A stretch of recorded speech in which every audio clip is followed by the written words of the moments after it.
और अब बात करते हैं कांग्रेस की। दरअसल लंबे इंतजार और कई चरणों की रायशुमारी के बाद कांग्रेस ने शनिवार रात को राजस्थान में अपने 45 नए जिला अध्यक्षों की सूची जारी कर दी। पार्टी से राहुल गांधी के ड्रीम प्रोजेक्ट संगठन सृजन अभियान का पहला और निर्णायक मोड़ मार रही है। लेकिन इस सूची में जयपुर शहर, प्रतापगढ़, राजसमंद, झालावाड़, बारां के नाम फिलहाल उन पर रोक लगा दिए गए हैं।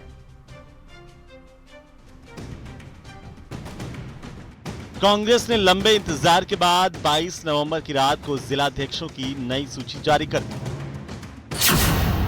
कांग्रेस ने राजस्थान में 45 जिलाध्यक्षों की नियुक्ति की है। 37 जिलों में नए जिलाध्यक्ष बनाए गए, जबकि 8 जिलों में मौजूदा जिलाध्यक्षों को मौका दिया गया है। 45 जिलाध्यक्षों में से सामान्य वर्ग से 8, एससी से 9, एसटी से 8, ओबीसी से 16 और अल्पसंख्यक वर्ग से 4 चेहरों को मौका दिया गया है। 45 जिलाध्यक्षों में 7 महिलाएं भी शामिल हैं। कि राहुल जी और खड़गे साहब जी की सोच है कि जो लोग चाहते हैं वो संगठन का जिलाध्यक्ष और संगठन में पदाधिकारी बने, और उसके बाद में जो उसको टास्क दिया जाए संगठन का वो पूरी तरीके से करे। राहुल जी और खड़गे साहब का ये कहना है कि हम 6 महीने के अंदर इनके काम की दोबारा समीक्षा करेंगे, और कहीं कोई कमी खामी पाई गई तो उसके ऊपर फिर एआईसीसी दोबारा फैसला करेगी।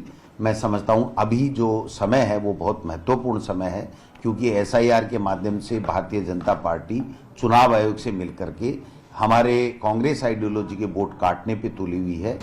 रविवार को नवनियुक्त जिलाध्यक्ष जयपुर स्थित पीसीसी वॉर रूम पहुंचे, जहां पीसीसी चीफ गोविंद सिंह डोटासरा ने उनका स्वागत किया। डोटासरा ने बताया कि सभी जिलाध्यक्षों का 1 दिवसीय प्रशिक्षण दिल्ली में राहुल गांधी और राष्ट्रीय अध्यक्ष मल्लिकार्जुन खड़गे की मौजूदगी में आयोजित होगा। दिल्ली के अंदर इनका सभी लोगों का जो है वो एक प्रशिक्षण 1 दिन का रहेगा। राहुल जी, खड़गे साहब सब लोग आएंगे, और उसके बाद में यहाँ पर हमारा 10 दिन का या 7 दिन का जो भी एआईसीसी बताएगी उस हिसाब से इनका प्रशिक्षण होगा। और उसके बाद में संगठन का रीस्ट्रक्चर हम लोग किस तरीके से करेंगे वो एआईसीसी से हम गाइडलाइन लेंगे। प्रभारी रंधावा साहब के मार्फत हम लोग गाइडलाइन लेंगे।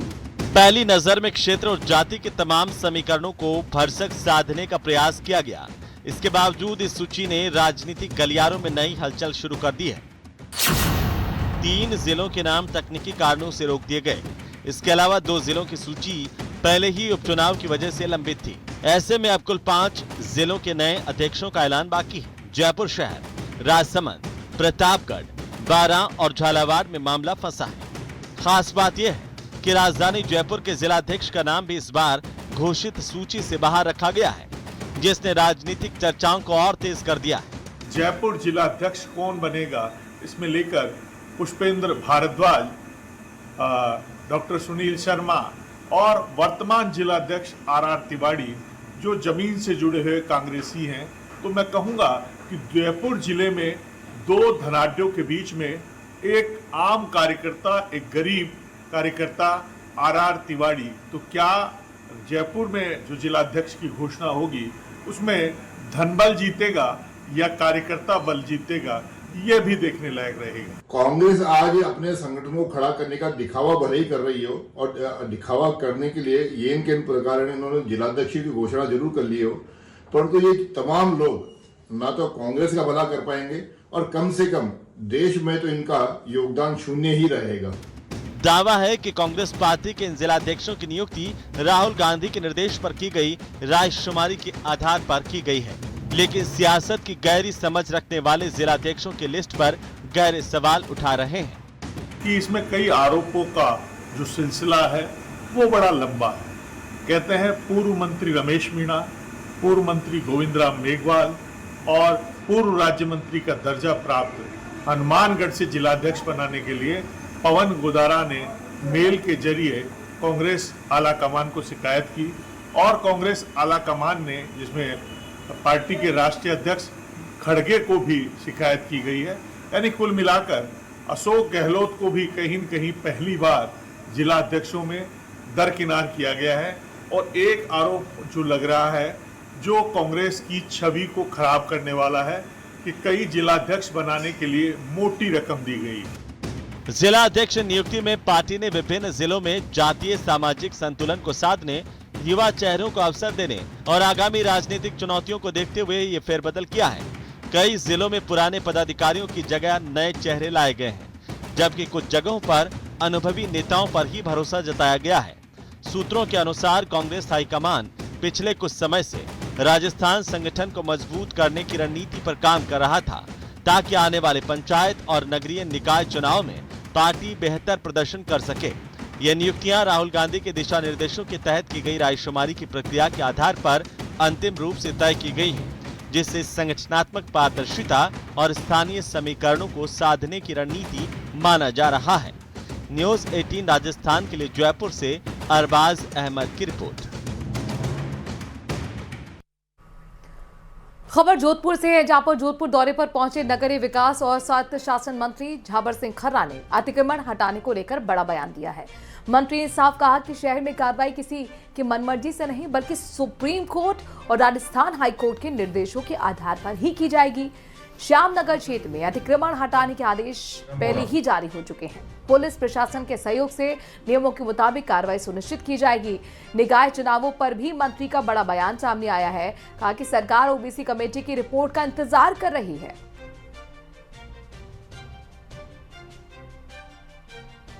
का विवाद है जिसमें माननीय राजस्थान उच्च न्यायालय और माननीय सर्वोच्च न्यायालय में श्यामनगर के बासिंदों के पक्ष में फैसला हो चुका है। श्यामनगर बहुत साल पहले योजना सर्जित हुई, पैसे जमा हुए, आवंटन हो गए और उसके बाद कुछ अतिक्रमियों ने उस योजना पर अतिक्रमण कर लिया। उसके खिलाफ श्यामनगर के मूल आवंटी लगातार संघर्ष करते रहे थे और माननीय राजस्थान उच्च न्यायालय और माननीय सर्वोच्च न्यायालय तक उनका प्रकरण गया और वहां से उनके पक्ष में फैसला हो गया, लेकिन अभी तक उसकी क्रियान्विति नहीं हो पाई। तो क्रियान्विति के लिए कार्य योजना बनाने के संबंध में मैंने जोधपुर विकास प्राधिकरण, जोधपुर नगर निगम, यहाँ के जिला कलेक्टर और यहाँ की संभागीय आयुक्त से विचार करके उनको आवश्यक दिशा निर्देश दिए हैं। सीकर में एक अज्ञात खतरे ने दहशत फैला दी है और यह खतरा है जहरीले धुएं से। शांतिनगर आसपास के इलाके में जहरीली हवा की वजह से मासूमों के आगे सांसों का संकट तक खड़ा हो गया है।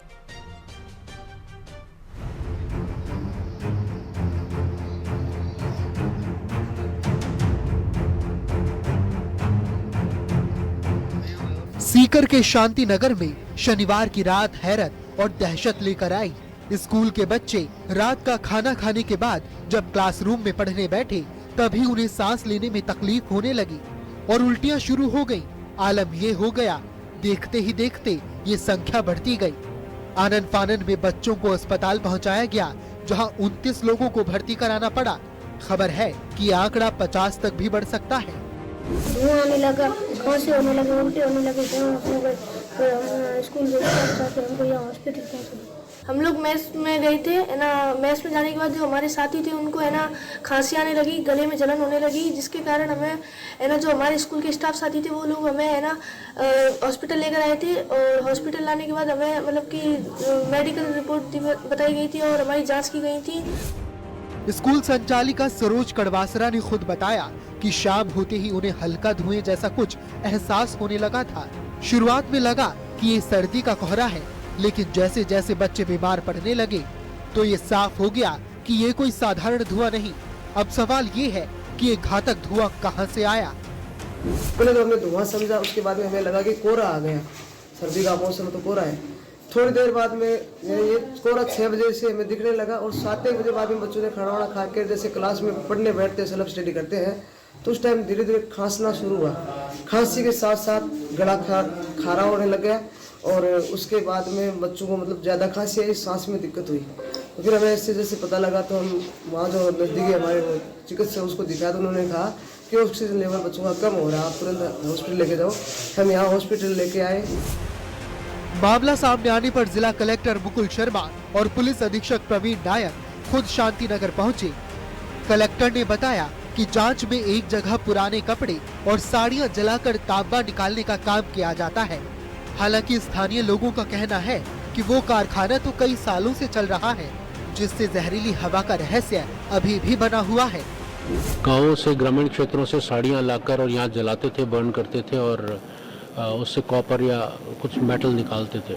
तो इस बात की बहुत आशंका है कि वहीं से कुछ न कुछ इस तरह की बात हुई होगी या कुछ फर्नेस में इस तरह की चीज़ डाली हो जिसके कारण इस तरह की बात हुई हो और उसका प्रभाव यहाँ पर आसपास रहा।